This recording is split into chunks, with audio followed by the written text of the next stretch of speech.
بسم الله الرحمن الرحيم. ألف لام ميم. ذلك الكتاب لا ريب فيه هدى للمتقين الذين يؤمنون بالغيب ويقيمون الصلاة ومما رزقناهم ينفقون والذين يؤمنون بما أنزل إليك وما أنزل من قبلك وبالآخرة هم يوقنون أولئك على هدى من ربهم وأولئك هم المفلحون. إن الذين كفروا سواء عليهم أأنذرتهم أم لم تنذرهم لا يؤمنون. ختم الله على قلوبهم وعلى سمعهم وعلى أبصارهم غشاوة ولهم عذاب عظيم. ومن الناس من يقول آمنا بالله وباليوم الآخر وما هم بمؤمنين يخادعون الله والذين آمنوا وما يخدعون إلا أنفسهم وما يشعرون. في قلوبهم مرض فزادهم الله مرضا ولهم عذاب أليم بما كانوا يكذبون. وإذا قيل لهم لا تفسدوا في الأرض قالوا إنما نحن مصلحون ألا إنهم هم المفسدون ولكن لا يشعرون. وإذا قيل لهم آمنوا كما آمن الناس قالوا أنؤمن كما آمن السفهاء ألا إنهم هم السفهاء ولكن لا يعلمون. وإذا لقوا الذين آمنوا قالوا آمنا وإذا خلوا إلى شياطينهم قالوا إنا معكم إنما نحن مستهزئون. الله يستهزئ بهم ويمدهم في طغيانهم يعمهون. أولئك الذين اشتروا الضلالة بالهدى فما ربحت تجارتهم وما كانوا مهتدين. مثلهم كمثل الذي استوقد نارا فلما أضاءت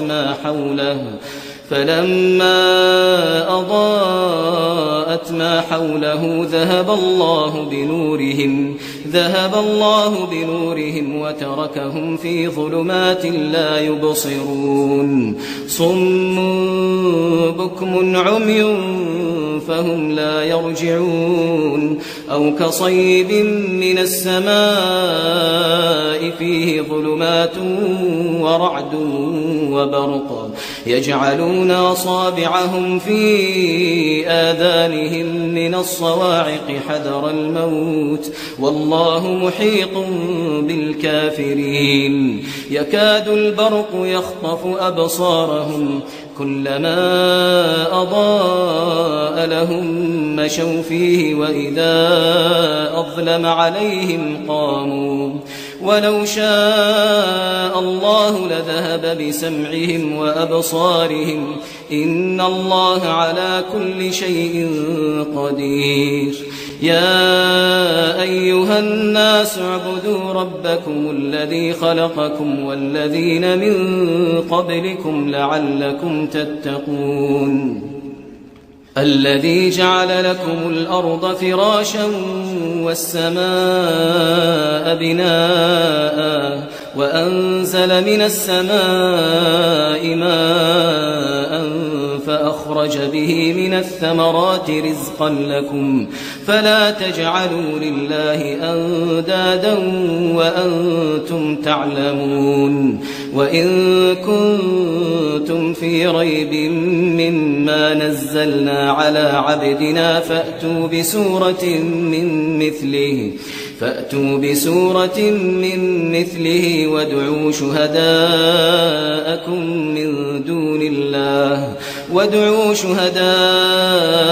من دون الله إن كنتم صادقين فإن لم تفعلوا ولن تفعلوا فاتقوا النار التي وقودها الناس والحجارة أعدت للكافرين وبشر الذين آمنوا وعملوا الصالحات أن لهم جنات تجري من تحتها الأنهار كلما رزقوا منها من ثمرة رزقا قالوا هذا الذي رزقنا من قبل وأتوا به متشابها ولهم فيها أزواج مطهرة وهم فيها خالدون إن الله لا يستحيي أن يضرب مثلا ما بعوضة فما فوقها فأما الذين آمنوا فيعلمون أنه الحق من ربهم وأما الذين كفروا فيقولون ماذا أراد الله بهذا مثلا يضل به كثيرا ويهدي به كثيرا وما يضل به إلا الفاسقين الذين ينقضون عهد الله من بعد ميثاقه ويقطعون ما أمر الله به أن يوصل ويفسدون في الأرض أولئك هم الخاسرون كيف تكفرون بالله وكنتم أمواتا فأحياكم ثم يميتكم ثم يحييكم ثم إليه ترجعون هو الذي خلق لكم ما في الأرض جميعا ثم استوى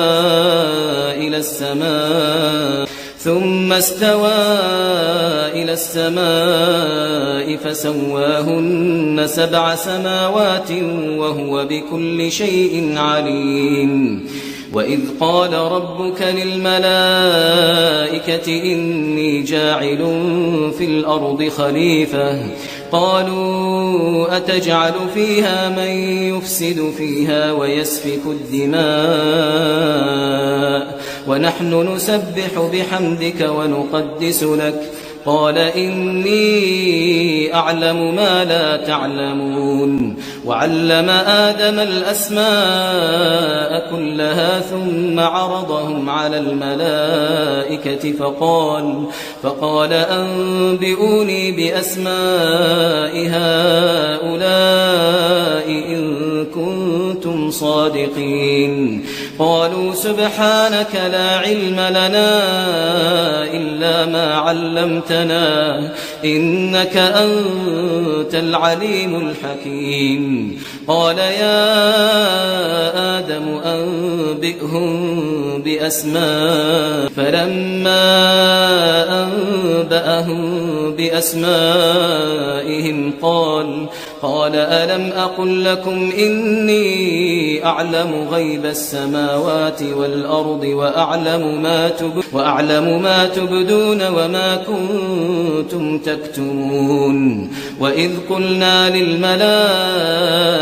اسجدوا لآدم فسجدوا إلا إبليس أبى واستكبر وكان من الكافرين وقلنا يا آدم اسكن أنت وزوجك الجنة وكلا منها رغدا حيث شئتما ولا تقربا هذه الشجرة فتكونا من الظالمين فأزلهما الشيطان عنها فأخرجهما مما كانا فيه وقلنا اهبطوا بعضكم لبعض عدو ولكم في الأرض مستقر ومتاع إلى حين فتلقى آدم من ربه كلمات فتاب عليه إنه هو التواب الرحيم. قلنا اهبطوا منها جميعا فإما يأتينكم مني هدى فمن تبع هداي فلا خوف عليهم ولا هم يحزنون. والذين كفروا وكذبوا بآياتنا أولئك أصحاب النار هم فيها خالدون. يا بني إسرائيل اذكروا نعمتي التي أنعمت عليكم وأوفوا بعهدي أوف بعهدكم وإياي فارهبون. وآمنوا بما أنزلت مصدقا لما معكم ولا تكونوا أول كافر به ولا تشتروا بآياتي ثمنا قليلا وإياي فاتقون. ولا تلبسوا الحق بالباطل وتكتموا الحق وأنتم تعلمون. وأقيموا الصلاة وآتوا الزكاة واركعوا مع الراكعين. أتأمرون الناس بالبر وتنسون أنفسكم وأنتم تتلون الكتاب أفلا تعقلون. واستعينوا بالصبر والصلاة وإنها لكبيرة إلا على الخاشعين الذين يظنون أنهم ملاقو ربهم وأنهم إليه راجعون. يا بني إسرائيل اذكروا نعمتي التي أنعمت عليكم وأني فضلتكم على العالمين. واتقوا يوما لا تجزي نفس عن نفس شيئا ولا يقبل منها شفاعة ولا يؤخذ منها عدل ولا هم ينصرون. وإذ نجيناكم من آل فرعون يسومونكم سوء العذاب يذبحون أبناءكم ويستحيون نساءكم وفي ذلكم بلاء من ربكم عظيم. وإذ فرقنا بكم البحر فأنجيناكم وأغرقنا آل فرعون وأنتم تنظرون. وإذ واعدنا موسى 40 ليلة ثم اتخذتم العجل من بعده وأنتم ظالمون ثم عفونا عنكم من بعد ذلك لعلكم تشكرون. وإذ آتينا موسى الكتاب والفرقان لعلكم تهتدون. وإذ قال موسى لقومه يا قوم إنكم ظلمتم أنفسكم باتخاذكم العجل فتوبوا إلى بارئكم فاقتلوا أنفسكم ذلكم خير لكم عند بارئكم فتاب عليكم إنه هو التواب الرحيم. وإذ قلتم يا موسى لن نؤمن لك حتى نرى الله جهرة فأخذتكم الصاعقة وأنتم تنظرون ثم بعثناكم من بعد موتكم لعلكم تشكرون. وظللنا عليكم الغمام وأنزلنا عليكم المن والسلوى كلوا من طيبات ما رزقناكم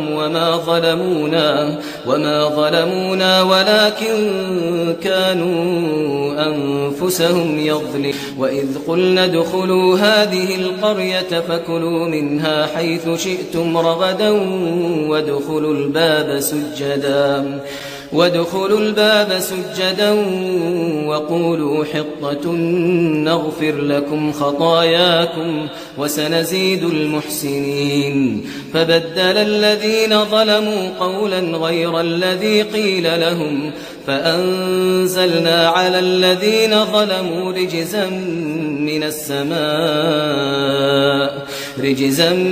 من السماء بما كانوا يفسقون. وإذ استسقى موسى لقومه فقلنا اضرب بعصاك الحجر فانفجرت منه 12 عينا قد علم كل أناس مشربهم كلوا واشربوا من رزق الله ولا تعثوا في الأرض مفسدين. وإذ قلتم يا موسى لن نصبر على طعام واحد فادع لنا ربك يخرج لنا مما تنبت الأرض من بقلها وقثائها وفومها وعدسها وبصلها. قال أتستبدلون الذي هو أدنى بالذي هو خير اهبطوا مصرا فإن لكم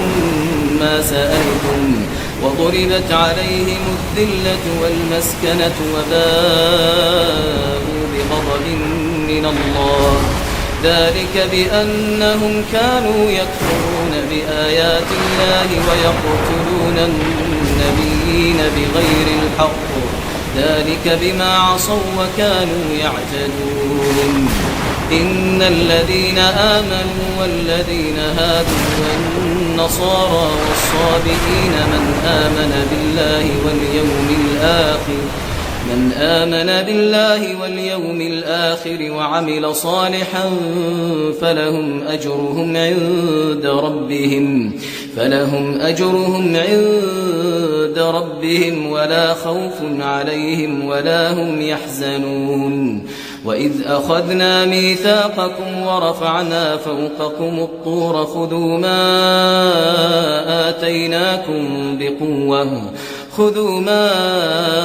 آتيناكم بقوة واذكروا ما فيه لعلكم تتقون. ثم توليتم من بعد ذلك فلولا فضل الله عليكم ورحمته لكنتم من الخاسرين. ولقد علمتم الذين اعتدوا منكم في السبت فقلنا لهم كونوا قردة خاسئين فجعلناها نكالا لما بين يديها وما خلفها وموعظة للمتقين. وإذ قال موسى لقومه إن الله يأمركم أن تذبحوا بقرة قالوا أتتخذنا هزوا قال أعوذ بالله أن أكون من الجاهلين. قالوا ادع لنا ربك يبين لنا ما هي قال إنه يقول إنها بقرة لا فارض ولا بكر عوان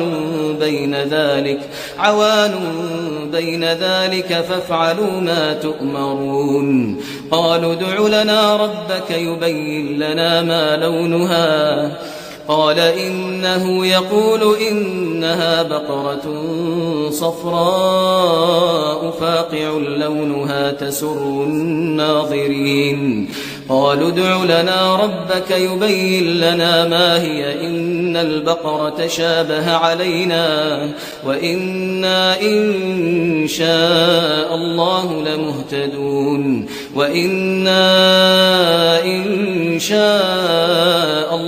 لمهتدون. قال إنه يقول إنها بقرة لا ذلول تثير الأرض ولا تسقي الحرث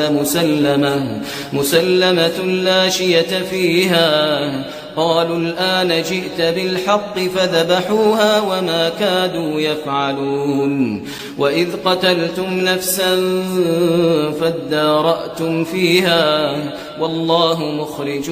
ما كنتم تكتمون فقلنا اضربوه ببعضها كذلك يحيي الله الموتى ويريكم آياته لعلكم تعقلون ثم قست قلوبكم من بعد ذلك فهي كالحجارة أو أشد قسوة وإن من الحجارة لما يتفجر منه الأنهار وإن منها لما يشقق فيخرج منه الماء وإن منها لما يهبط من خشية الله وما الله بغافل عما تعملون أفتطمعون أن يؤمنوا لكم وقد كان فريق منهم يسمعون كلام الله ثم يحرفونه من بعد ما عقلوه وهم يعلمون وإذا لقوا الذين آمنوا قالوا آمنا وإذا خلا بعضهم إلى بعض قالوا أتحدثونهم بما فتح الله عليكم ليحاجوكم به عند ربكم أفلا تعقلون أولا يعلمون أن الله يعلم ما يسرون وما يعلنون ومنهم أميون لا يعلمون الكتاب إلا أماني وإن هم إلا يظنون فويل للذين يكتبون الكتاب بأيديهم ثم يقولون هذا من عند الله ليشتروا به ثمنا قليلا فويل لهم مما كتبت أيديهم وويل لهم مما يكسبون وقالوا لن تمسنا النار إلا أياما معدودة قل أتخذتم عند الله عهدا فلن يخلف الله عهده أم تقولون على الله ما لا تعلمون بلى من كسب سيئة وأحاطت به خطيئته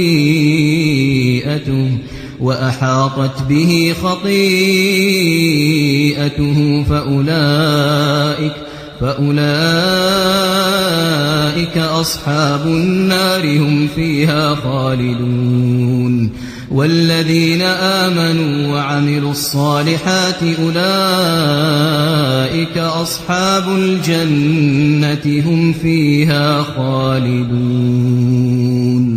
وإذ أخذنا ميثاق بني إسرائيل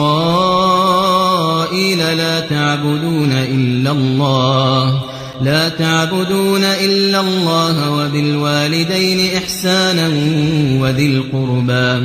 وذي القربى واليتامى والمساكين وقولوا للناس حسنا وأقيموا الصلاة وآتوا الزكاة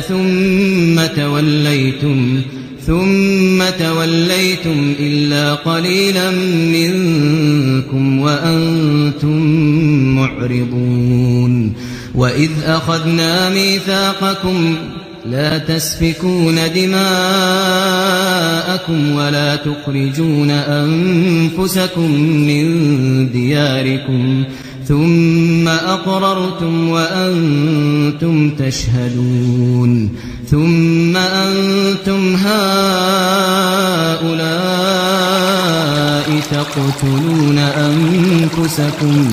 تقتلون أنفسكم وتخرجون فريقا منكم من ديارهم تظاهرون عليهم بالإثم والعدوان وإن يأتوكم أسارى تفادوهم وهو محرم عليكم إخراجهم أفتؤمنون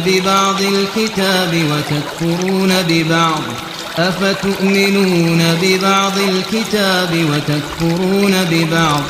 فما جزاء من يفعل ذلك منكم إلا خزي في الحياة الدنيا ويوم القيامة يردون إلى أشد العذاب وما الله بغافل عما تعملون أولئك الذين اشتروا الحياة الدنيا بالآخرة فلا يخفف عنهم العذاب ولا هم ينصرون ولقد آتينا موسى الكتاب وقفينا من بعده بالرسل وآتينا عيسى ابن مريم البينات وأيدناه بروح القدس أفكلما جاءكم رسول بما لا تهوى أنفسكم استكبرتم ففريقا كذبتم وفريقا تقتلون مصدق لما معهم وكانوا من قبل يستفتحون على الذين كفروا فلما جاءهم ما عرفوا كفروا به فلعنة الله على الكافرين بئس ما اشتروا به أنفسهم أن يكفروا بما أنزل الله بغيا أن ينزل الله من فضله على من يشاء من عباده فباءوا بغضب على غضب وللكافرين عذاب مهين وإذا قيل لهم آمنوا بما أنزل الله قالوا نؤمن بما أنزل علينا ويكفرون بما وراءه وهو الحق مصدقا لما معهم قل فلم تقتلون أنبياء الله من قبل إن كنتم مؤمنين ولقد جاءكم موسى بالبينات ثم اتخذتم العجل من بعده وأنتم ظالمون وإذ أخذنا ميثاقكم ورفعنا فوقكم الطور خذوا ما آتيناكم بقوة واسمعوا قالوا سمعنا وعصينا وأشربوا في قلوبهم العجل بكفرهم قل بئس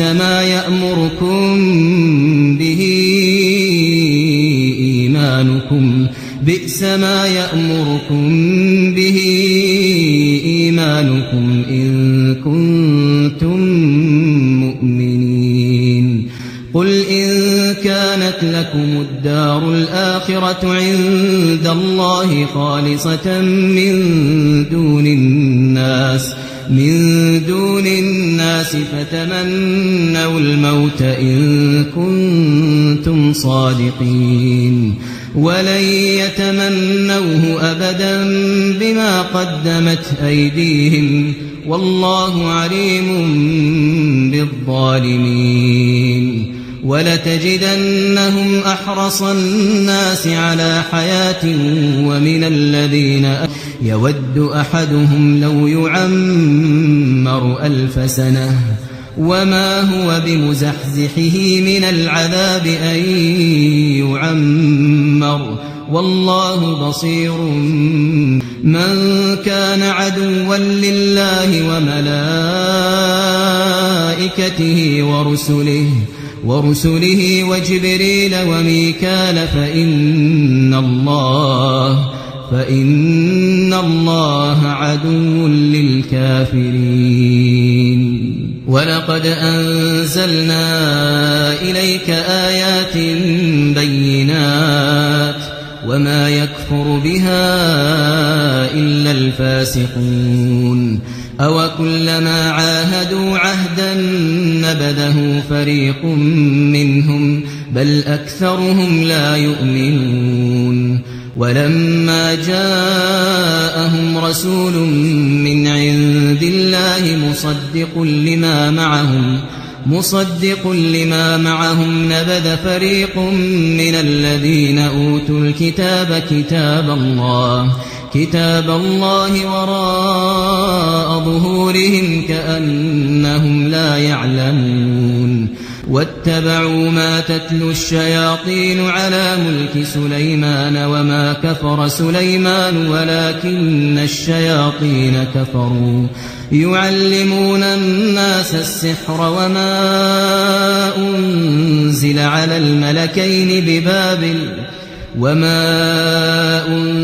على الملكين ببابل هاروت وماروت وما يعلمان من أحد حتى يقولا إنما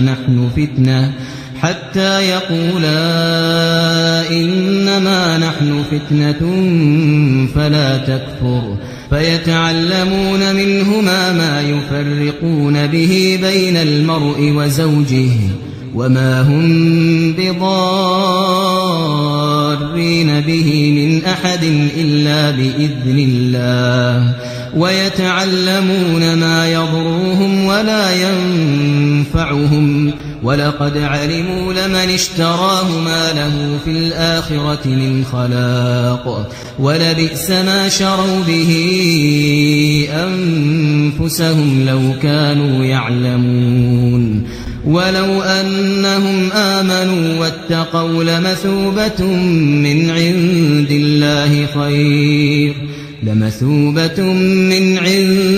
الله خير لو كانوا يعلمون. يا أيها الذين آمنوا لا تقولوا راعنا وقولوا انظرنا واسمعوا وللكافرين عذاب أليم. ما يود الذين كفروا من أهل الكتاب ولا المشركين أن ينزل عليكم من خير من ربكم والله يختص برحمته من يشاء والله ذو الفضل العظيم. ما ننسخ من آية أو ننسها نأتي بخير منها أو مثلها. ألم تعلم أن الله على كل شيء قدير. ألم تعلم أن الله له ملك السماوات والأرض وما لكم من دون الله من ولي ولا نصير. أم تريدون أن تسألوا رسولكم كما سئل موسى من قبل ومن يتبدل الكفر بالإيمان فقد ضل سواء السبيل. ود كثير من أهل الكتاب لو يردونكم من بعد إيمانكم كفارا حسدا من عند أنفسهم من بعد ما تبين لهم الحق فاعفوا واصفحوا حتى يأتي الله بأمره إن الله على كل شيء قدير. وأقيموا الصلاة وآتوا الزكاة وما تقدموا لأنفسكم من خير تجدوه إن الله بما تعملون بصير وقالوا لن يدخل الجنة إلا من كان هودا أو نصارى تلك أمانيهم قل هاتوا برهانكم إن كنتم صادقين بلى من أسلم وجهه لله وهو محسن فله أجره عند ربه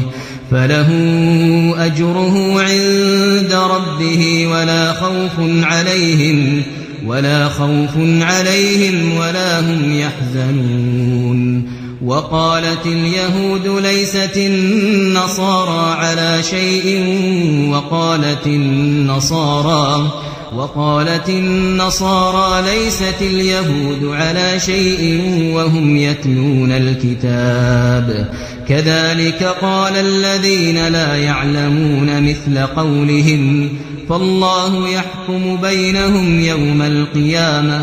يوم القيامة فيما كانوا فيه يختلفون ومن أظلم ممن منع مساجد الله أن يذكر فيها اسمه وسعى في خرابها أولئك ما كان لهم أن يدخلوها إلا خائفين لهم في الدنيا خزي ولهم في الآخرة عذاب عظيم ولله المشرق والمغرب فأينما تولوا فثم وجه الله إن الله واسع عليم وقالوا اتخذ الله ولدا سبحانه بل له ما في السماوات والأرض كل له قانتون بديع السماوات والأرض وإذا قضى أمرا فإنما يقول له كن فيكون وقال الذين لا يعلمون لولا يكلمنا الله أو تأتينا آية كذلك قال الذين من قبلهم مثل قولهم تشابهت قلوبهم قد بينا الآيات لقوم يوقنون إنا أرسلناك بالحق بشيرا ونذيرا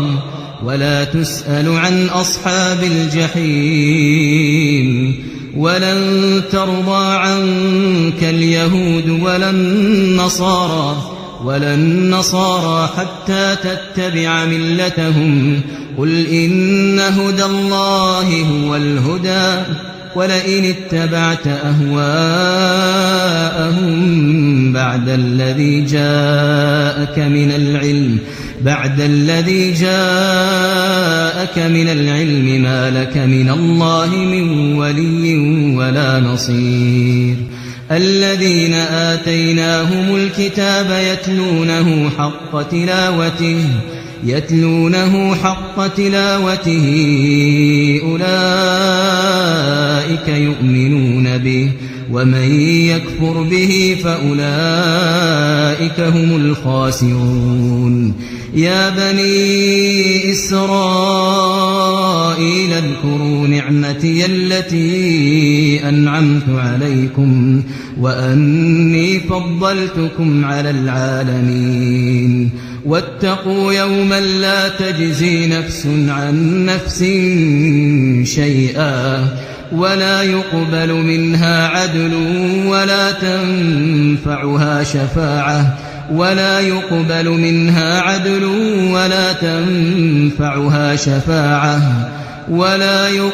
منها عدل ولا تنفعها شفاعة ولا هم ينصرون وإذ ابتلى إبراهيم ربه بكلمات فأتمهن قال إني جاعلك للناس إماما قال ومن ذريتي قال لا ينال عهد الظالمين وإذ جعلنا البيت مثابة للناس وأمنا واتخذوا من مقام إبراهيم مصلى وعهدنا إلى إبراهيم وإسماعيل أن طهرا بيتي للطائفين والعاكفين والركع السجود وإذ قال إبراهيم رب اجعل هذا بلدا آمنا وارزق أهله من الثمرات من آمن منهم بالله واليوم الآخر قال ومن كفر فأمتعه قليلا ثم أضطره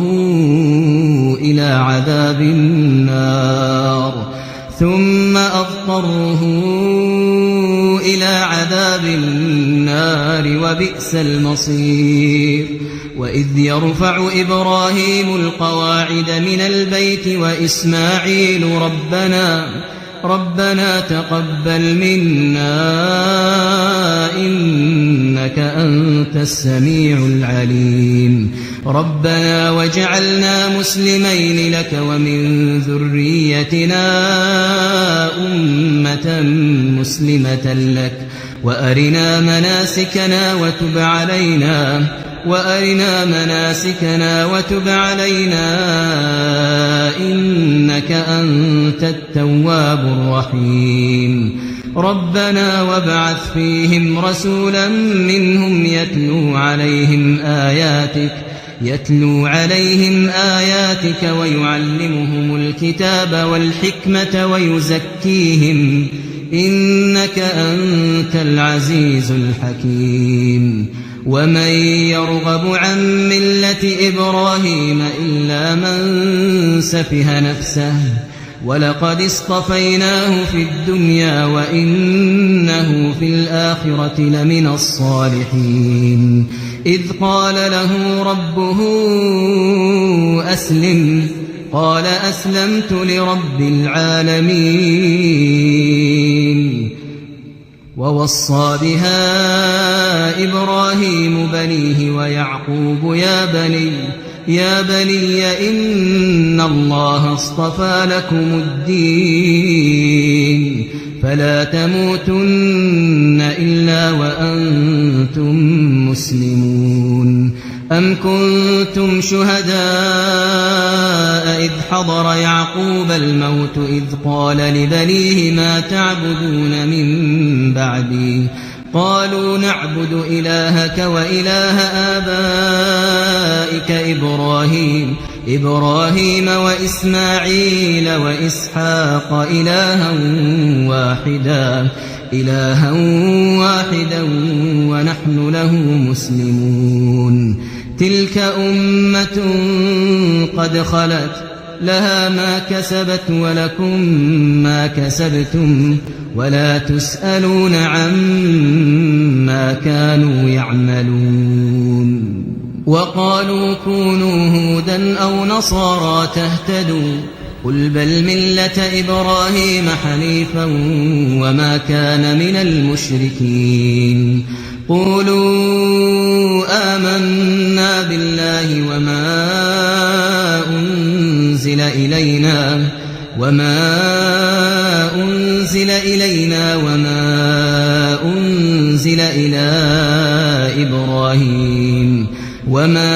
أنزل إلى إبراهيم وإسماعيل وإسحاق ويعقوب والأسباط وما أوتي موسى وعيسى وما أوتي النبيون من ربهم لا نفرق بين أحد منهم ونحن له مسلمون فإن آمنوا بمثل ما آمنتم به فقد اهتدوا وإن تولوا فإنما هم في شقاق فسيكفيكهم الله وهو السميع العليم صبغة الله ومن أحسن من الله صبغة ونحن له عابدون قل أتحاجوننا يحاجوننا في الله وهو ربنا وربكم ولنا أعمالنا ولكم أعمالكم ونحن له مخلصون أم تقولون إن إبراهيم وإسماعيل وإسحاق ويعقوب والأسباط كانوا هودا أو نصارى قل أأنتم أعلم أم الله ومن أظلم ممن كتم شهادة عنده من الله وما الله بغافل عما تعملون تلك أمة قد خلت لها ما كسبت ولكم ما كسبتم ولا تسألون عما كانوا يعملون سيقول السفهاء من الناس ما ولاهم عن قبلتهم التي كانوا عليها قل لله المشرق والمغرب يهدي من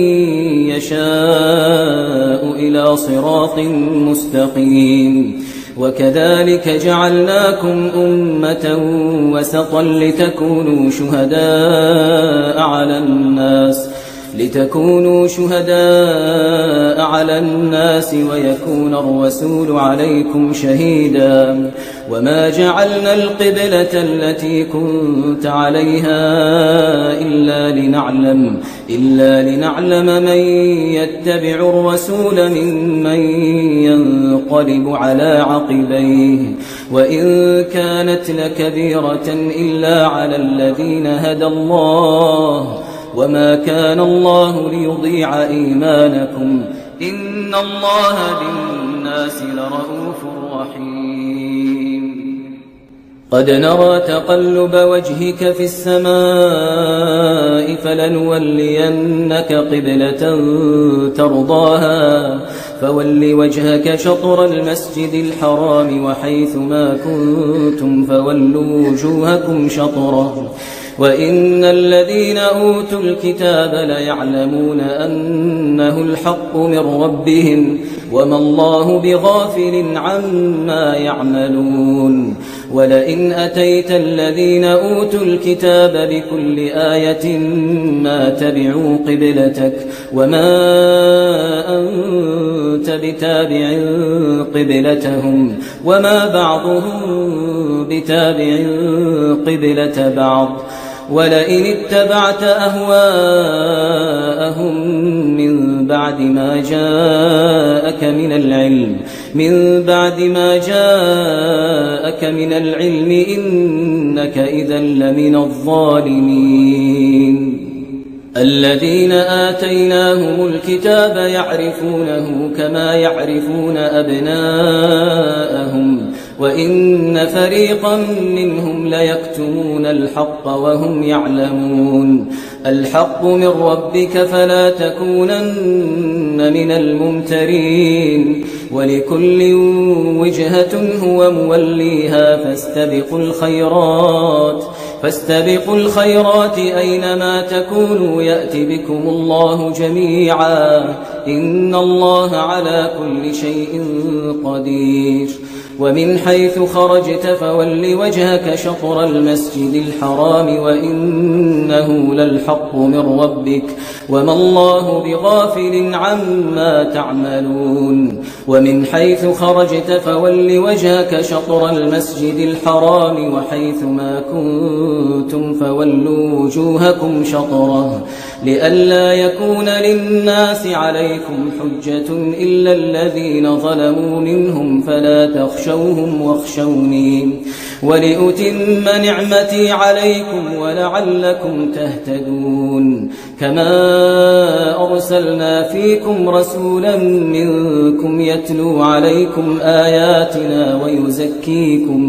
ويزكيكم ويعلمكم الكتاب والحكمة ويعلمكم ما لم تكونوا تعلمون فاذكروني أذكركم واشكروا لي ولا تكفرون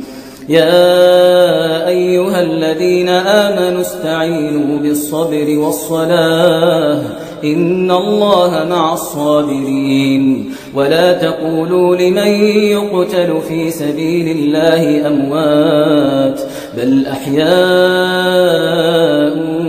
ولكن لا تشعرون ولنبلونكم بشيء من الخوف والجوع ونقص من الأموال والأنفس والثمرات وبشر الصابرين الذين إذا أصابتهم مصيبة قالوا إنا لله وإنا إليه راجعون أولئك عليهم صلوات من ربهم ورحمة وأولئك هم المهتدون إن الصفا والمروة من شعائر الله فمن حج البيت أو اعتمر فلا جناح عليه أن يطوف بهما ومن تطوع خيرا فإن الله شاكر عليم إن الذين يكتمون ما أنزلنا من البينات والهدى من بعد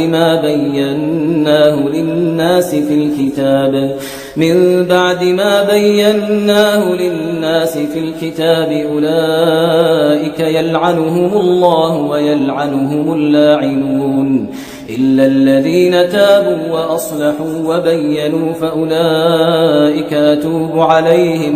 فأولئك أتوب عليهم وأنا التواب الرحيم إن الذين كفروا وماتوا وهم كفار أولئك عليهم لعنة الله والملائكة والناس أجمعين خالدين فيها لا يخفف عنهم العذاب ولا هم ينظرون وإلهكم إله واحد لا إله إلا هو الرحمن الرحيم إن في خلق السماوات والأرض واختلاف الليل والنهار والفلك التي تجري في البحر بما ينفع الناس وما أنزل الله من السماء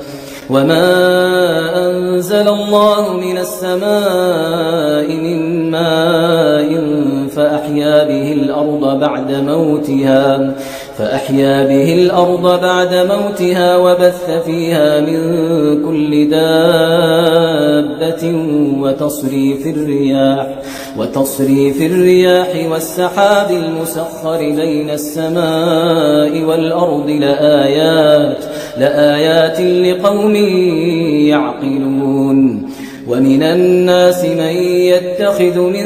دون الله أندادا يحبونهم كحب الله والذين آمنوا أشد حبا لله ولو يرى الذين ظلموا إذ يرون العذاب أن القوة لله جميعا وأن الله شديد العذاب إذ تبرأ الذين اتبعوا من الذين اتبعوا ورأوا العذاب وتقطعت بهم الأسباب وقال الذين اتبعوا لو أن لنا كرة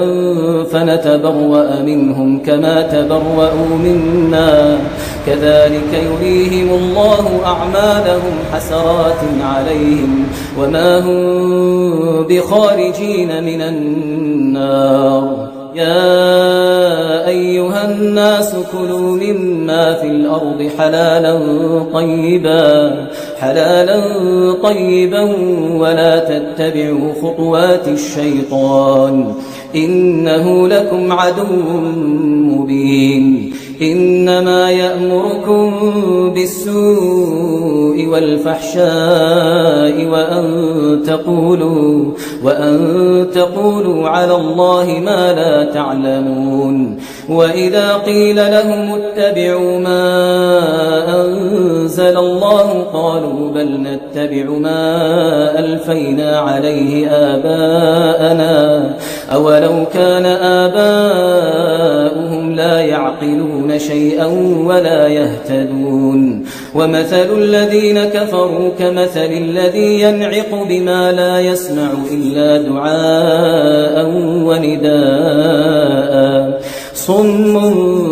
بكم عمي فهم لا يعقلون. يا أيها الذين آمنوا كلوا من طيبات ما رزقناكم واشكروا لله إن كنتم إياه تعبدون. إنما حرم عليكم الميتة والدم ولحم الخنزير وما أهل به لغير الله فمن اضطر غير باغ ولا عاد فلا إثم عليه إن الله غفور رحيم. إن الذين يكتمون ما أنزل الله من الكتاب ويشترون به ثمنا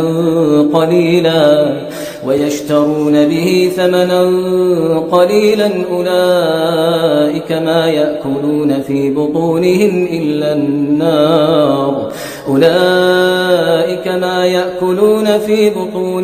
إلا النار ولا يكلمهم الله يوم القيامة ولا يزكيهم ولهم عذاب أليم. أولئك الذين اشتروا الضلالة بالهدى والعذاب بالمغفرة فما أصبرهم على النار ذلك بأن الله نزل الكتاب بالحق وإن الذين اختلفوا في الكتاب لفي شقاق بعيد. ليس البر أن تولوا وجوهكم قبل المشرق والمغرب ولكن البر من آمن بالله واليوم الآخر والملائكة والكتاب والنبي وآتى المال على حبه ذوي القربى واليتامى والمساكين وابن السبيل والسائلين وفي الرقاب وأقام الصلاة وآتى الزكاة والموفون بعهدهم إذا عاهدوا والصابرين في البأساء والضراء وحين البأس أولئك الذين صدقوا وأولئك هم المتقون. يا أيها الذين آمنوا كتب عليكم القصاص في القتلى الحر بالحر والعبد بالعبد والأنثى بالأنثى فمن عفي له من أخيه شيء فاتباع بالمعروف وأداء إليه بإحسان ذلك تخفيف من ربكم ورحمة فمن اعتدى بعد ذلك فله عذاب أليم. ولكم في القصاص حياة يا أولي الألباب لعلكم تتقون. كتب عليكم إذا حضر أحدكم الموت إن ترك خيرا الوصية للوالدين والأقربين بالمعروف حقا على المتقين فمن بدله بعدما سمعه فإنما إثمه على الذين يبدل إن الله سميع عليم. فمن خاف من موص جنفا أو إثما فأصلح بينهم فلا إثم عليه إن الله غفور رحيم. يا أيها الذين آمنوا كتب عليكم الصيام كما كتب على الذين من قبلكم لعلكم تتقون. أياما معدودات فمن كان منكم مريضا أو على سفر فعدة من أيام أخر وعلى الذين يطيقونه فدية طعام مسكين فمن تطوع خيرا فهو خير له وأن تصوموا خير لكم إن كنتم تعلمون شهر رمضان الذي أنزل فيه القرآن هدى للناس وبينات من الهدى والفرقان فمن شهد منكم الشهر فليصمه ومن كان مريضا أو على سفر فعدة من أيام أخر يريد الله بكم اليسر ولا يريد بكم العسر ولتكملوا العدة ولتكبروا الله على ما هداكم ولعلكم تشكرون وإذا سألك عبادي عني فإني قريب أجيب دعوة الداع إذا دعان فليستجيبوا لي وليؤمنوا بي لعلهم يرشدون أحل لكم ليلة الصيام الرفث إلى نسائكم هن لباس لكم وأنتم لباس لهن علم الله أنكم كنتم تختانون أنفسكم فتاب عليكم وعفى عنكم فالآن باشروهن وابتغوا ما كتب الله لكم وكلوا واشربوا حتى يتبين لكم الخيط الأبيض من الخيط الأسود من الفجر ثم أتموا الصيام إلى الليل ولا تباشروهن وأنتم عاكفون في المساجد تلك حدود الله فلا تقربوا كذلك يبين الله آياته للناس لعلهم يتقون ولا تأكلوا أموالكم بينكم بالباطل وتدلوا بها إلى الحكام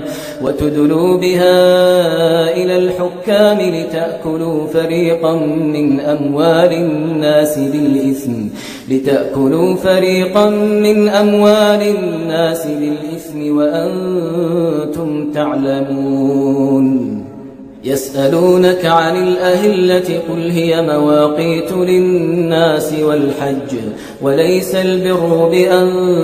تأتوا البيوت من ظهورها ولكن البر من اتقى وأتوا البيوت من أبوابها واتقوا الله لعلكم تفلحون وقاتلوا في سبيل الله الذين يقاتلونكم ولا تعتدوا إن الله لا يحب المعتدين واقتلوهم حيث ثقفتموهم وأخرجوهم من حيث أخرجوكم والفتنة أشد من القتل ولا تقاتلوهم عند المسجد الحرام حتى يقاتلوكم فيه فإن قاتلوكم فاقتلوهم كذلك جزاء الكافرين فإن انتهوا فإن الله غفور رحيم وقاتلوهم حتى لا تكون فتنة ويكون الدين لله فإن انتهوا فلا عدوان إلا على الظالمين الشهر الحرام بالشهر الحرام والحرمات قصاص فمن اعتدى عليكم فاعتدوا عليه بمثل ما اعتدى عليكم واتقوا الله واعلموا أن الله مع المتقين وأنفقوا في سبيل الله ولا تلقوا بأيديكم إلى التهلكة وأحسنوا إن الله يحب المحسنين وأتموا الحج والعمرة لله فإن أحصرتم فما استيسر من الهدي ولا تحلقوا رؤوسكم حتى يبلغ الهدي محله فمن كان منكم مريضا أو به أذى من رأسه ففدية من صيام أو صدقة أو نسك فإذا أمنتم فمن تمتع بالعمرة إلى الحج فما استيسر من الهدي فمن لم يجد فصيام 3 أيام في الحج و7 إذا رجعتم تلك 10 كاملة ذلك لمن لم يكن أهله حاضر المسجد الحرام واتقوا الله واعلموا أن الله شديد العقاب الحج أشهر معلومات فمن فرض فيهن الحج فلا رفث ولا فسوق ولا جدال في الحج وما تفعلوا من خير يعلمه الله وتزودوا فإن خير الزاد التقوى واتقون يا أولي الألباب ليس عليكم جناح أن تبتغوا فضلا من ربكم فإذا أفضتم من عرفات فاذكروا الله عند المشعر الحرام واذكروه كما هداكم وإن كنتم من قبله لمن الضالين ثم أفيضوا من حيث أفاض الناس واستغفروا الله إن الله غفور رحيم فإذا قضيتم مناسككم فاذكروا الله كذكركم آباءكم أو أشد ذكرا فمن الناس من يقول ربنا آتنا في الدنيا وما له في الآخرة من خلاق ومنهم من يقول ربنا آتنا في الدنيا حسنة وفي الآخرة حسنة وقنا عذاب النار أولئك لهم نصيب مما كسبوا والله سريع الحساب واذكروا الله في أيام معدودات فمن تعجل في يومين فلا إثم عليه ومن تأخر فلا إثم عليه لمن اتقى واتقوا الله واعلموا أنكم إليه تحشرون ومن الناس من يعجبك قوله في الحياة الدنيا ويشهد الله على ما في قلبه وهو ألد الخصام وإذا تولى سعى في الأرض ليفسد فيها ويهلك الحرث والنسل والله لا يحب الفساد وإذا قيل له اتق الله أخذته العزة بالإثم فحسبه جهنم ولبئس المهاد ومن الناس من يشري نفسه ابتغاء مرضات الله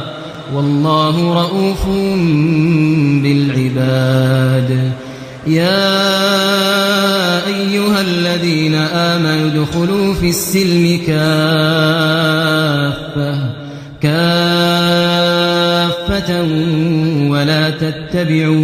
ولا تتبعوا خطوات الشيطان إنه لكم عدو مبين فإن زللتم من بعد ما جاءتكم البينات فاعلموا أن الله عزيز حكيم هل ينظرون إلا أن يأتيهم الله في ظلل من الغمام والملائكة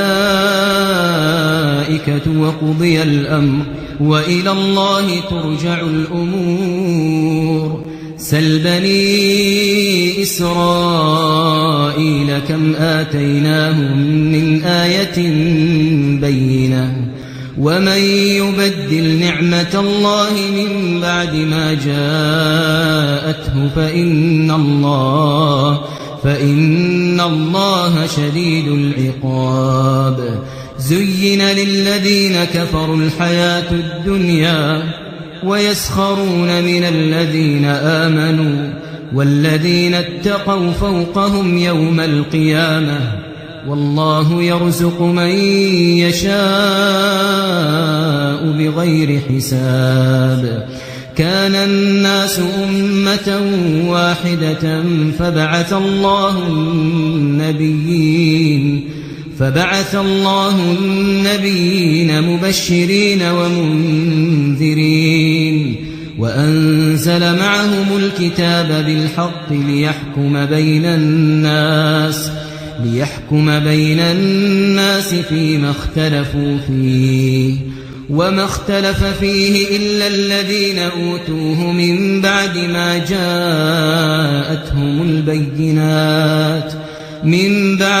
جاءتهم البينات بغيا بينهم فهدى الله الذين آمنوا لما اختلفوا فيه من الحق بإذنه والله يهدي من يشاء إلى صراط مستقيم أم حسبتم أن تدخلوا الجنة ولما يأتكم مثل الذين خلوا من قبلكم مستهم البأساء والضراء وزلزلوا حتى يقول الرسول والذين آمنوا معه متى نصر الله ألا إن نصر الله قريب يسألونك ماذا ينفقون قل ما أنفقتم من خير فللوالدين والأقربين واليتامى والمساكين وابن السبيل وما تفعلوا من خير فإن الله به عليم كتب عليكم القتال وهو كره لكم وعسى أن تكرهوا شيئا وهو خير لكم وعسى أن تحبوا شيئا وهو شر لكم والله يعلم وأنتم لا تعلمون يسألونك عن الشهر الحرام قتال فيه قل قتال فيه كبير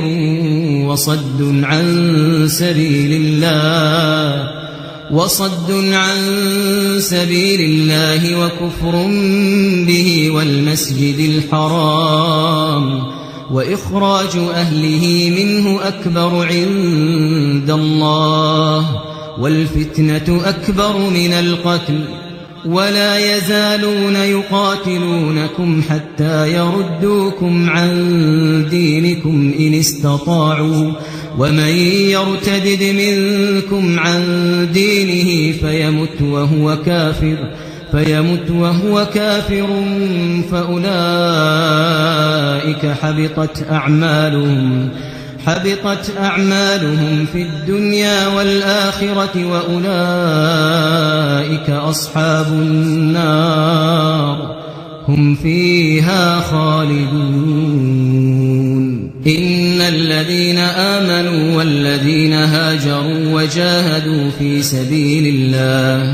وجاهدوا في سبيل الله أولئك يرجون رحمة الله والله غفور رحيم يسألونك عن الخمر والميسر قل فيهما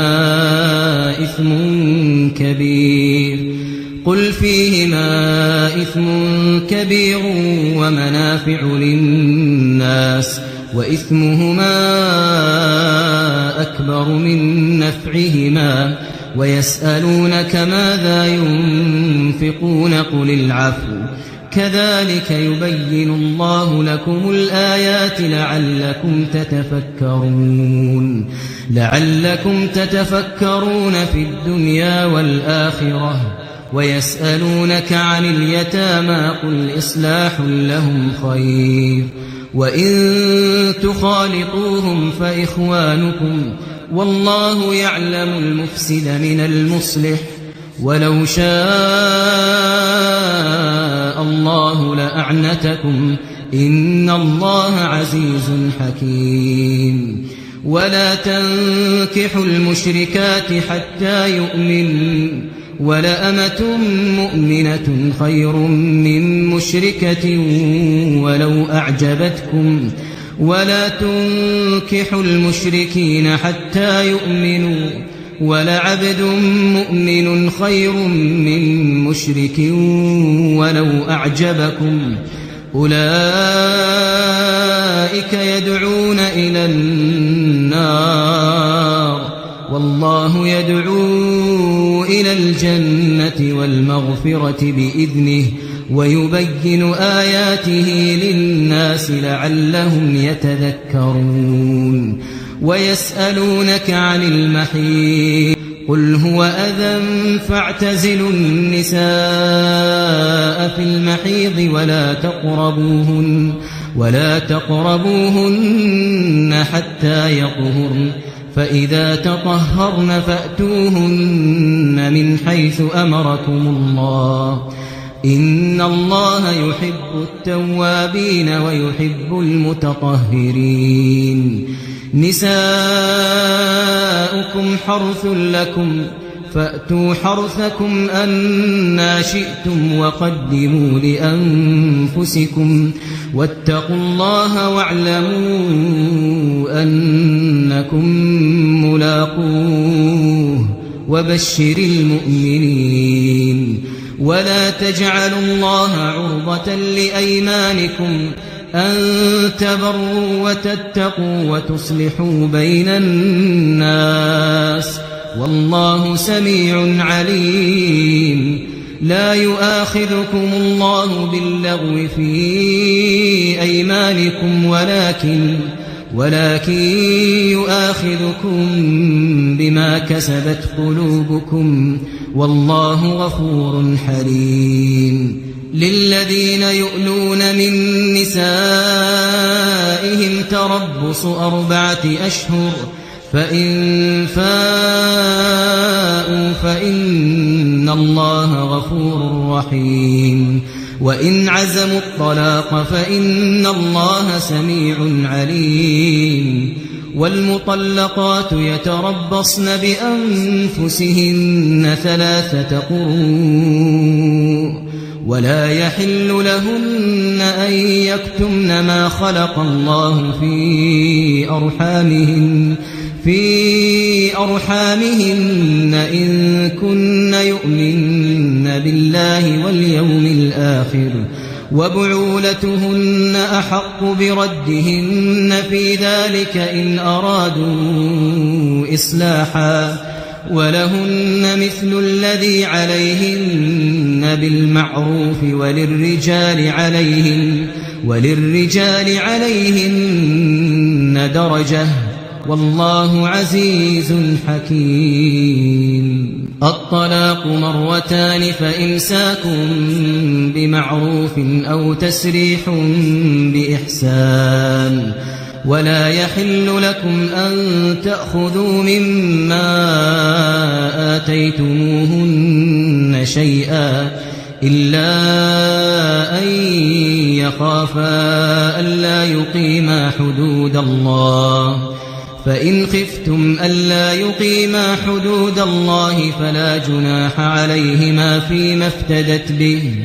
تلك حدود الله فلا تعتدوها ومن يتعد حدود الله فأولئك هم الظالمون فإن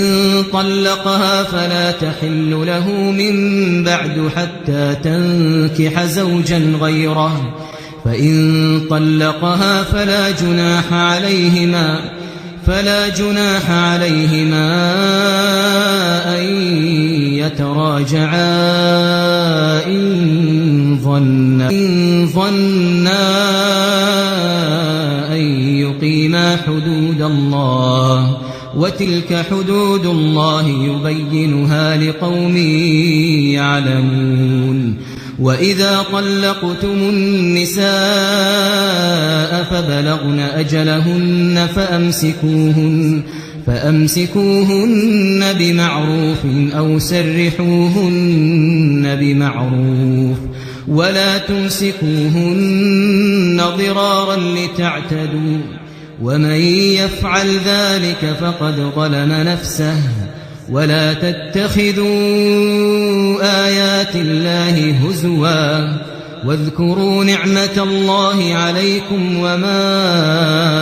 أنزل عليكم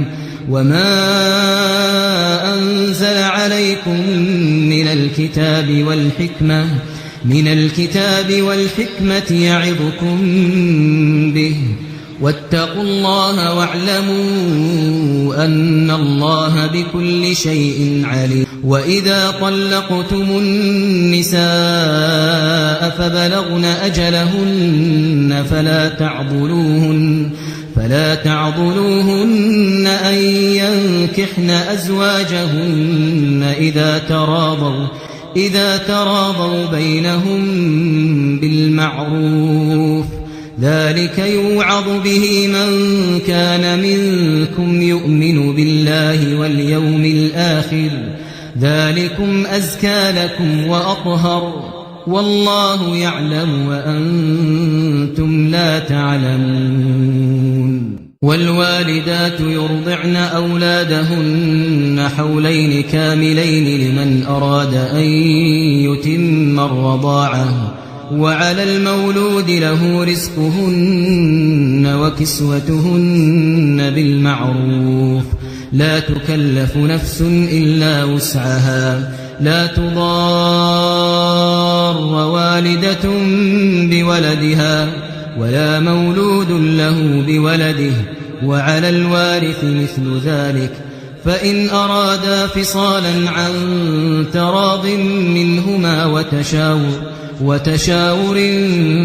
فلا جناح عليهما وإن أردتم أن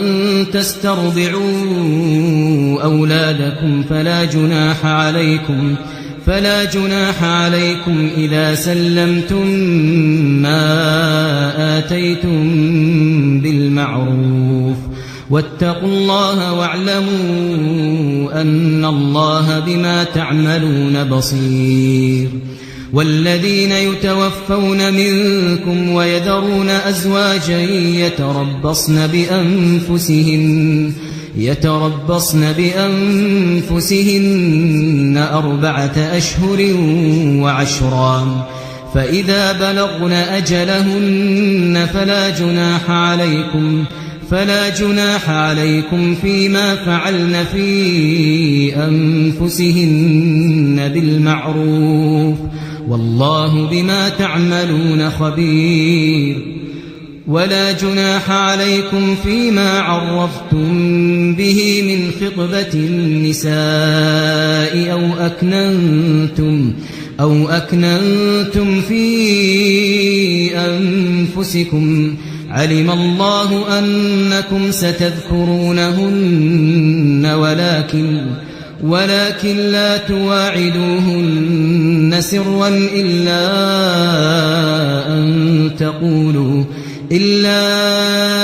أن تقولوا قولا معروف ولا تعزموا عقدة النكاح حتى يبلغ الكتاب أجله واعلموا أن الله يعلم ما في أنفسكم فاحذروه واعلموا أن الله غفور حليم لا جناح عليكم إن طلقتم النساء ما لم تمسوهن أو تفرضوا لهن فريضة ومتعوهن على الموسع قدره وعلى المقتر قدره متاعا بالمعروف حقا على المحسنين وإن طلقتموهن من قبل أن تمسوهن وقد فرضتم لهن فريضة فنصف ما فرضتم إلا أن يعفون أو يعفو الذي بيده عقدة النكاح وأن تعفوا أقرب للتقوى ولا تنسوا الفضل بينكم إن الله بما تعملون بصير حافظوا على الصلوات والصلاة الوسطى وقوموا لله قانتين فإن خفتم فرجالا أو ركبانا فإذا أمنتم فاذكروا الله كما علمكم ما لم تكونوا تعلمون والذين يتوفون منكم ويذرون أزواجا وصية لأزواجهم متاعا إلى الحول غير إخراج فإن خرجن فلا جناح عليكم فيما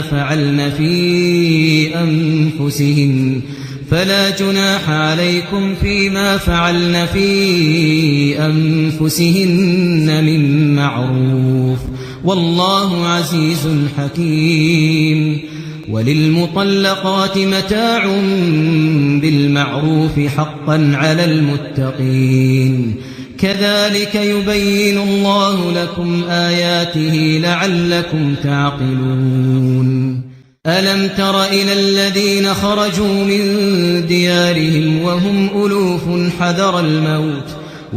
ألوف حذر الموت فقال لهم الله موتوا ثم أحياهم إن الله لذو فضل على الناس ولكن أكثر الناس لا يشكرون وقاتلوا في سبيل الله واعلموا أن الله سميع عليم من ذا الذي يقرض الله قرضا حسنا فيضاعفه له أضعافا كثيرة والله يقبض ويبسط وإليه ترجعون ألم تر إلى الملأ من بني إسرائيل من بعد موسى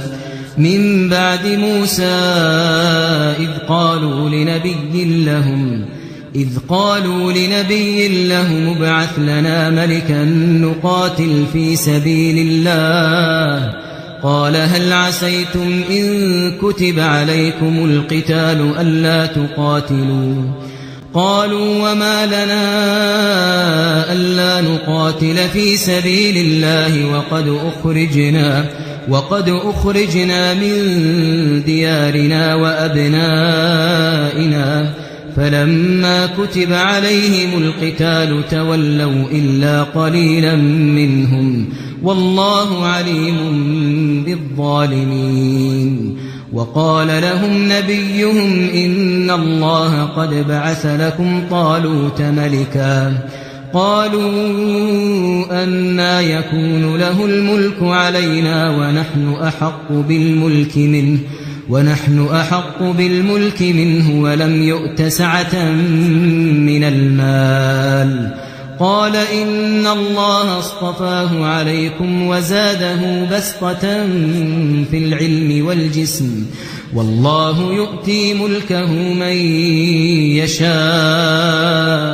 والله واسع عليم وقال لهم نبيهم إن آية ملكه أن يأتيكم التابوت فيه سكينة من ربكم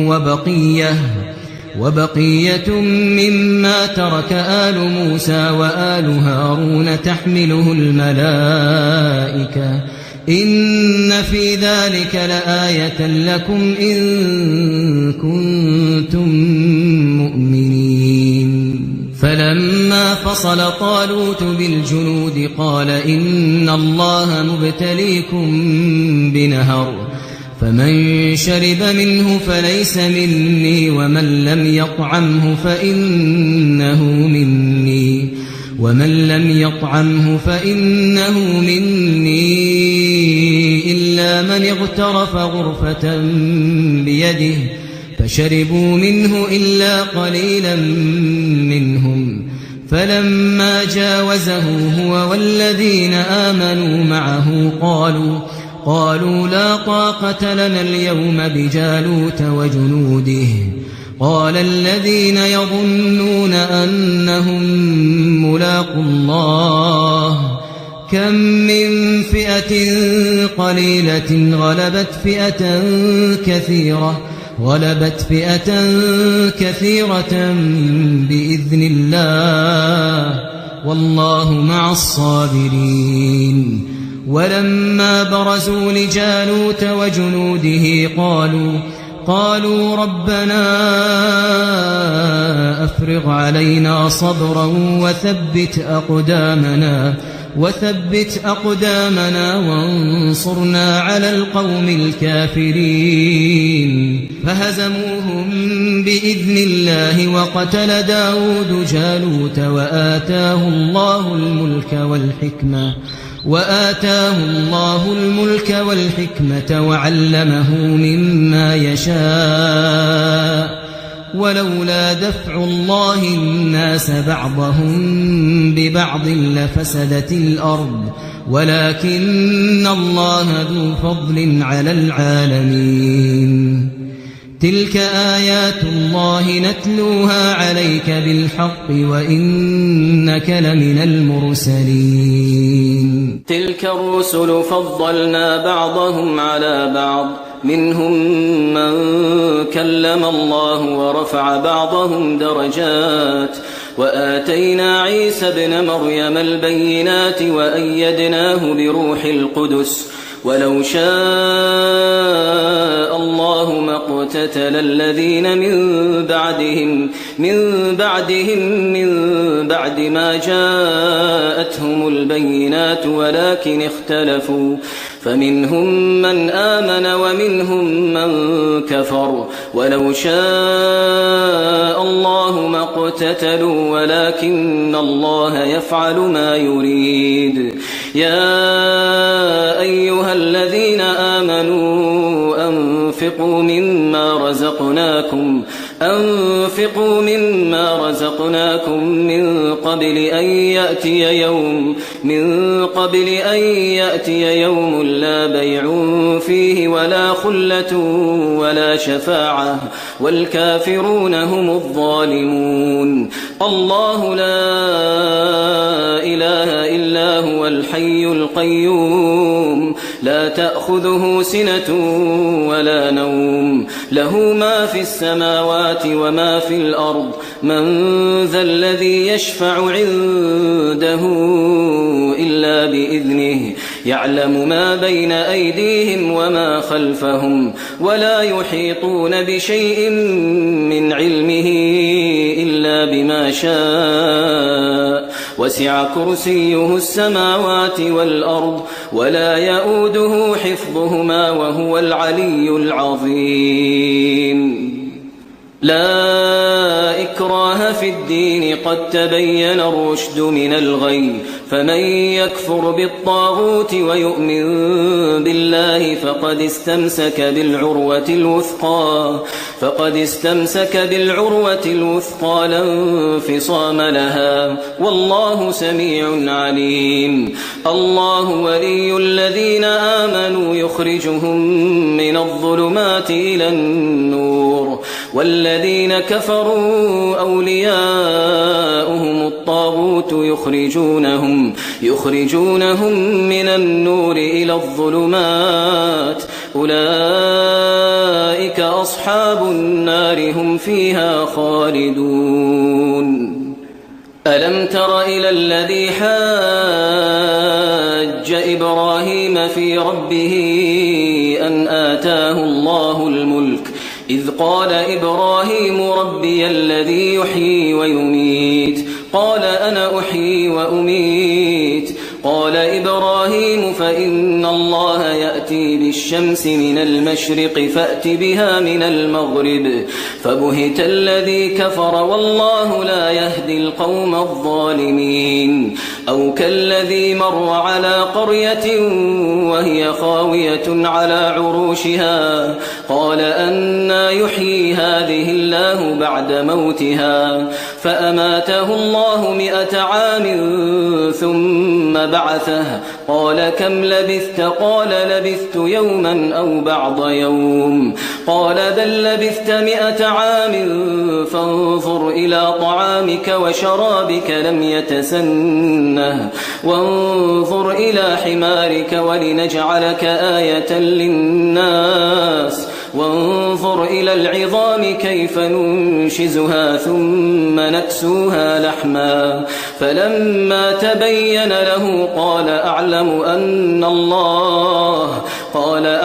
أن الله على كل شيء قدير. وإذ قال إبراهيم رب أرني كيف تحيي الموتى قال أولم تؤمن قال بلى ولكن ليطمئن قلبي. قال فخذ 4 من الطير فصرهن إليك ثم اجعل على كل جبل منهن جزءا ثم ادعهن يأتينك سعيا واعلم أن الله عزيز حكيم. مثل الذين ينفقون أموالهم في سبيل الله كمثل حبة أنبتت 7 سنابل في كل سنبلة 100 حبة والله يضاعف لمن يشاء والله واسع عليم. الذين ينفقون أموالهم في سبيل الله ثم لا يتبعون ما أنفقوا منا ولا أذى لهم أجرهم عند ربهم ولا خوف عليهم ولا هم يحزنون. قول معروف ومغفرة خير من صدقة يتبعها أذى والله غني حليم. يا أيها الذين آمنوا لا تبطلوا صدقاتكم بالمن والأذى كالذي ينفق ماله رئاء الناس ولا يؤمن بالله واليوم الآخر فمثله كمثل صفوان عليه تراب فأصابه وابل فتركه صلدا لا يقدرون على شيء مما كسبوا والله لا يهدي القوم الكافرين. ومثل الذين ينفقون أموالهم ابتغاء مرضات الله وتثبيتا من أنفسهم كمثل جنة بربوة أصابها وابل فآتت أكلها ضعفين فإن لم يصبها وابل فطل والله بما تعملون بصير. أيود أحدكم أن تكون له جنة من نخيل وأعناب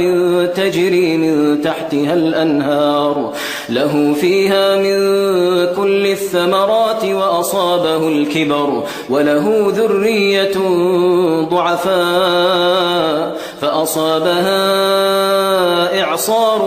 فيه نار فاحترقت كذلك يبين الله لكم الآيات لعلكم تتفكرون. يا أيها الذين آمنوا أنفقوا من طيبات ما كسبتم ومما أخرجنا لكم من الأرض ولا تيمموا الخبيث منه تنفقون ولستم بآخذيه إلا أن واعلموا أن الله غني حميد. الشيطان يعدكم الفقر ويأمركم بالفحشاء والله يعدكم مغفرة منه وفضلا والله واسع عليم. يؤتي الحكمة من يشاء ومن يؤت الحكمة فقد أوتي خيرا كثيرا وما يذكر إلا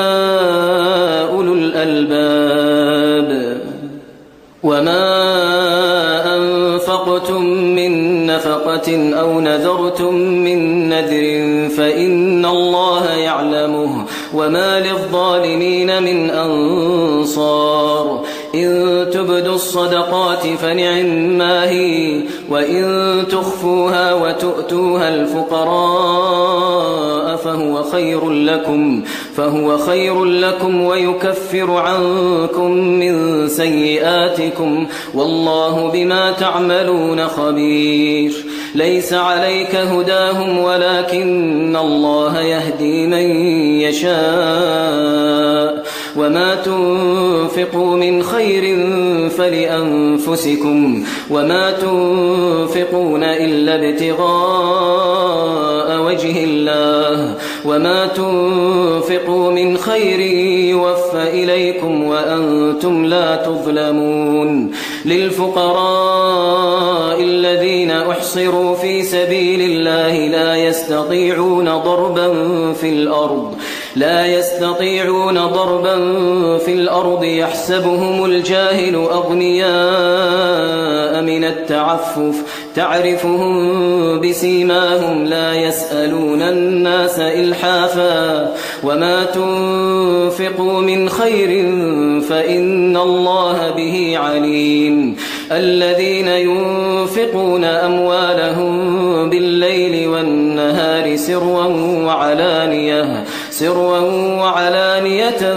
فلهم أجرهم عند ربهم ولا خوف عليهم ولا هم يحزنون. الذين يأكلون الربا لا يقومون إلا كما يقوم الذي يتخبطه الشيطان من المس ذلك بأنهم قالوا إنما البيع مثل الربا وأحل الله البيع وحرم الربا. فمن جاءه موعظة من ربه فانتهى فله ما سلف وأمره إلى الله ومن عاد فأولئك أصحاب النار هم فيها خالدون. يمحق الله الربا ويربي الصدقات والله لا يحب كل كفار أثيم. إن الذين آمنوا وعملوا الصالحات وأقاموا الصلاة وآتوا الزكاة لهم أجرهم عند ربهم ولا خوف عليهم ولا هم يحزنون. يا أيها الذين آمنوا اتقوا الله وذروا ما بقي من الربا إن كنتم مؤمنين فإن لم تفعلوا فأذنوا بحرب من الله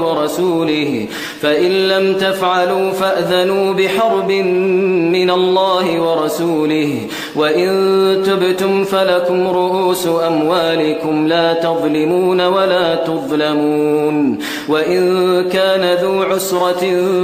فنظرة إلى ميسرة وأن تصدقوا خير لكم إن كنتم تعلمون. واتقوا يوما ترجعون فيه إلى الله ثم توفى كل نفس ما كسبت وهم لا يظلمون. يا أيها الذين آمنوا إذا تداينتم بدين إلى أجل مسمى فاكتبوه وليكتب بينكم كاتب بالعدل ولا يأب كاتب أن يكتب كما علمه الله فليكتب وليملل الذي عليه الحق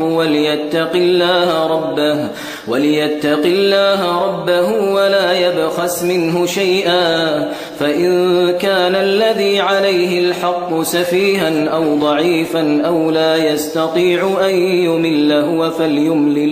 فليملل وليه بالعدل واستشهدوا شهيدين من رجالكم فإن لم يكونا رجلين فرجل وامرأتان ممن ترضون من الشهداء أن تضل إحداهما فتذكر إحداهما الأخرى ولا يأبى الشهداء إذا ما دعوا ولا تسأموا أن تكتبوه صغيرا أو كبيرا إلى أجله ذلكم أقسط عند الله وأقوم للشهادة وأدنى ألا ترتابوا إلا أن تكون تجارة حاضرة تديرونها بينكم فليس عليكم جناح ألا تكتبوها وأشهدوا إذا تبايعتم ولا يضار كاتب ولا شهيد وإن تفعلوا فإنه فسوق بكم واتقوا الله ويعلمكم الله والله بكل شيء عليم وإن كنتم على سفر ولم تجدوا كاتبا فرهان مقبوضة فإن أمن بعضكم بعضا فليؤدي الذي اؤتمن أمانته وليتق الله ربه ولا تكتموا الشهادة ومن يكتمها فإنه آثم قلبه والله بما تعملون عليم لله ما في السماوات وما في الأرض وإن تبدوا ما في أنفسكم أو تخفوه يحاسبكم به الله فيغفر لمن يشاء ويعذب من يشاء والله على كل شيء قدير آمن الرسول بما أنزل إليه من ربه والمؤمنون كل آمن بالله وملائكته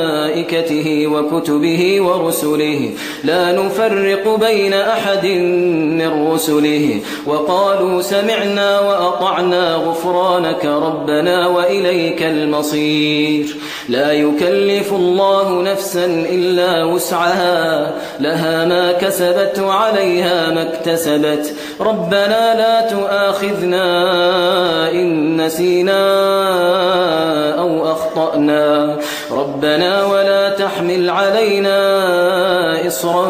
كما حملته على الذين من قبلنا ربنا ولا تحملنا ما لا طاقة لنا به واعف عنا واغفر لنا وارحمنا أنت مولانا فانصرنا على القوم الكافرين